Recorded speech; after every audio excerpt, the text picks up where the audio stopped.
নমস্কার দর্শক বন্ধু, দেখো আজ আমি গুরু পূর্ণিমার দিনকে কিভাবে সত্যনারায়ণকে মাপা চিনি দেবো। আমি একটা ছোট্ট পাত্র নিয়েছি। পাত্রটা অবশ্যই পাথরের হতে পারে, কাঠের হতে পারে, পিতলের হতে পারে, কিন্তু কখনোই স্টিলের পাত্র নেবে না। আমি মাপা চিনি দেব, তোমাদের দেখাচ্ছি কিভাবে মাপা চিনি দিতে হবে। কোনো মাপ ছাড়া চিনি প্রতি পূর্ণিমায় তোমরা 12টা পূর্ণিমাতে অবশ্যই নিজে নিজে দাও, কোনো পুরোহিত ছাড়াই। আমি এইভাবে প্রতি পূর্ণিমাতে এরকম করে মাপ ছাড়াই আমি চিনি দিয়ে থাকি। আজ গুরু পূর্ণিমা লেগে গেছে মঙ্গলবার 6টা কত মিনিটে। আজকে সাড়ে 8টা, ঠিক সন্ধে 8টা 40 মিনিটে গুরু পূর্ণিমা ছেড়ে যাবে। তার মধ্যে তোমরা গুরুদেবকে বলো, নারায়ণকে বলো, আমাপা চিনি দাও। দেখো আমি একটু দুধও নিয়ে এসেছি, সমস্তটাই মাপ ছাড়া দুধও নিয়ে নিলাম। এবং গুরুদেব আমার লোকনাথ বাবা, তাকেও আমি অবশ্যই খুব সুন্দর করে অভিষেক করিয়ে আমি এখন ভোগ নিবেদন করব, পূজা পাঠ করব। মাপা চিনি সমস্ত রকম ফল দাও, যা যা ফল তুমি কিনেছো। দেখো শসা দিলাম, কলা দিলাম, এবং অবশ্যই আমি আমন্ড, কিচমিচ, কাজু আর চিনি দেব, দুধ দেব, ময়দা তো দিয়েই দিলাম, নারকেল কোড়া খুব সুন্দর করে সাজিয়ে দেবে। সমস্ত কিছু সাজিয়ে দিলে তবেই গ্রহণ করে দেবতা। আজ নারায়ণের অবশ্যই একটু মাপা চিনি দিয়ে দাও। আমি এইভাবে সমস্ত কিছু সাজিয়ে দিয়ে দিলাম। এরপর শুধু একটু চিনি দেওয়া বাকি আছে। চিনিও মাপা দিয়ে দেবে। দেখো খুব সুন্দর করে সাজিয়ে দেবে, তাহলেই তোমার ভোগ গ্রহণ করবে শ্রীকৃষ্ণ গোবিন্দ নারায়ণ। যাই হোক, সমস্ত কিছু দিয়ে দিলাম, আর দুটো বাতাসা দিয়ে দেবো। এইভাবে তোমরা মাপা চিনি দাও, কিন্তু যেটা না দিলে নয় সেটা অবশ্যই আগে দাও। এটা হচ্ছে তুলসী পাতা। তুলসী পাতা ছাড়া কোনো ভোগ গ্রহণ করা, তুমি যাই দাও না কেন, ভোগ কিন্তু গ্রহণ করবে না। আমি নারকেল কোড়াও দিয়ে দিলাম। তাহলে কীভাবে আমাপা চিনি দিলাম তোমাদের দেখিয়ে দিলাম। কেমন সুন্দর লাগছে চিনিটা অবশ্যই বলবে আমাকে। দেখো কোনো মাপ নেই, গুনতি নেই। খেজুর দিলাম, বাতাসা দিলাম, কী কী দিলাম তোমাদের জানিয়ে দিচ্ছি। এই সব দিয়ে আমি আমাপা চিনিটা আজকে অবশ্যই নারায়ণকে নিবেদন করব। আর আমার গুরুদেবকে আমি নিজের হাতে আজকে মালা তৈরি করে পরিয়ে দিয়েছি এবং ভোগও নিবেদন করব। দেখো ধূপ দীপ জ্বালিয়ে নিয়েছি ওম নমো ভগবতে বাসুদেবায় নমো বলে, এবং খুব সুন্দর করে আমি সাজিয়ে নিয়েছি ফল, ধূপ দীপ, মিষ্টান্ন। আমি এখন সিদ্ধিদাতা গণের, বুদ্ধিদাতা গণের, বিঘ্নহন্তা গণের, সর্বদেবতার অগ্রে পূজ্যতে গণেশকে 21টা দুর্বা অবশ্যই আজ বুধবার মৌলি সুতো দিয়ে বেঁধে গণেশকে লাল চন্দন দিয়ে অবশ্যই অর্পণ করবে। এবং দেখো আমি সমস্ত কিছু দুর্বা মহাদেবের জন্য 11টা দুর্বা বাঁচার নিয়ম তো তোমাদের বলে দিয়েছি। দেখো এইরকম দুর্বা নেমে মাঝখানে জিভটাকে ছিঁড়ে ফেলে দেবে। অবশ্যই মাঝখানে জিভ থাকলে সেই দুর্বা গ্রহণ করে না। 3 দিকে 3টি পাতা, দুদিকে 2টি পাতা, মাঝখানে 1টি পাতা, এইভাবে দুর্বা বাজবে, তবেই সেই দুর্বা গ্রহণ করবে, নালে গ্রহণ করবে না।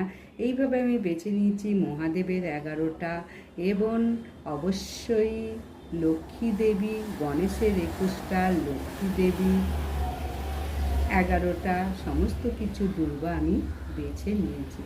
তাহলে অবশ্যই আজকে আমার ভোগ নিবেদনটা দেখে নাও কীরকম লাগছে। সমস্ত দেবতাকে আমি ভোগ দিয়ে দিয়েছি।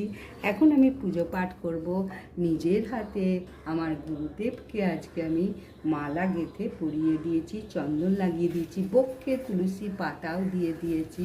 তোমরা এটুকু জেনে রাখবে, গুরুদেবের চরণে দেবে না, আর ফুলও চরণে দেবে যদি মৃত হয়। জীবিত গুরুদেব হলে কিন্তু কখনো চরণে দেবে না।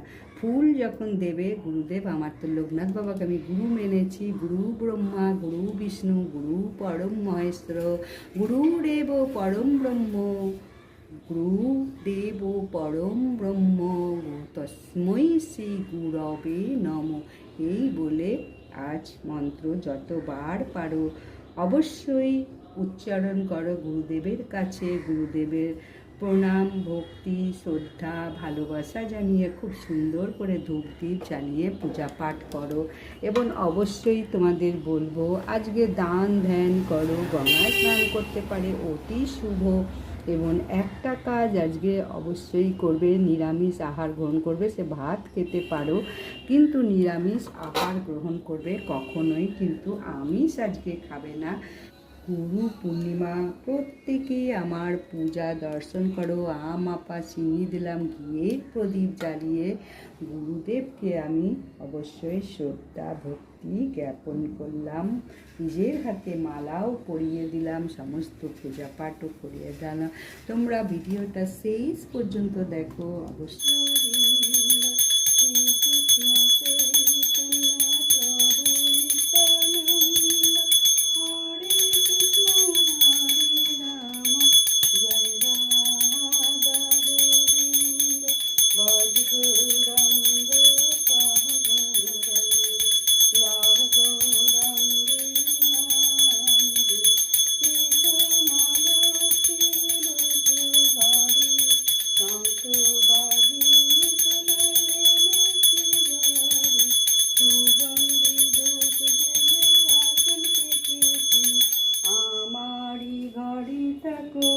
আলো করে এসো মালকে বসু ঘরে, শঙ্খ বাজিয়ে তোমার এনেছি ঘরে, সুগন্ধি ধূপ জেলে আসন পেতেছি, আমারই ঘরে থাকো আলো করে।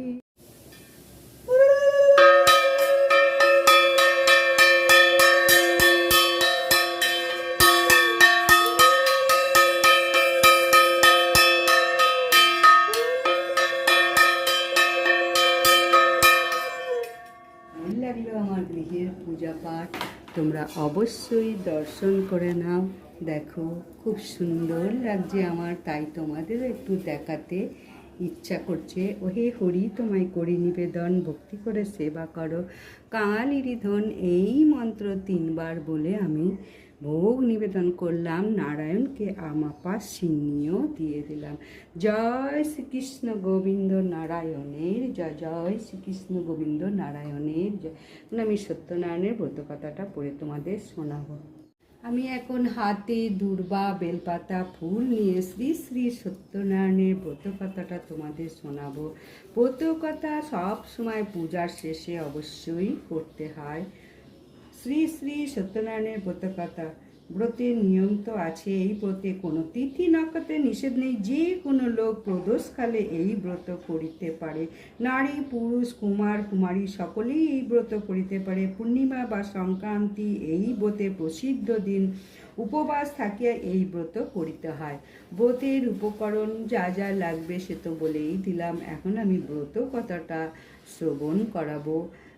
প্রথমে বন্দিন আমি দেব গজানন সর্বসিদ্ধি দাতা আর বিঘ্ন বিনাশন হরগরি বন্দিন বিরিঞ্চি নারায়ণ বশিষ্ঠ বাল্মীকি আদি বন্দি মুনিগণ প্রণমিন সত্যপীর নিয়ত হাসিন যাহার কৃপায় হয় ভুবন অখিল লক্ষ্মী সরস্বতী বন্দি কালী করাইনি সত্যপীর উপাখ্যান অপূর্ব কাহিনী শূন্য শূন্য সর্বজন হয়ে এক চিত্ত যার যে পাইবে বর মনে বাঞ্ছিত গরিব ব্রাহ্মণ এক ছিল মথুরায় ভিক্ষা করে কাটে কাল সুখ নাহি পায় একদিন সেই দ্বিজ ভ্রমিয়া নগরে কিছু না পাইয়া ভিক্ষা হইল কাতর বৃক্ষতলে এসে বিপ্র বিষাদিত মনে কান্দিতে লাগিল দ্বিজ ভিক্ষার কারণে কান্দিতে কান্দিতে দ্বিজ হইল অস্থির দেখিয়া দয়াদ্র বড় হইল সত্যপীর দয়াময় প্রভুদেব সত্যনারায়ণ ফকিরের বেশে তারে দিল দর্শন দ্বিজে কয় নারায়ণ শুনো মহাশয় কি কারণে মনে কাঁদো তুমি বসিয়া হেতায়। দ্বিজ বলে কি হইবে বলিলে তোমায়।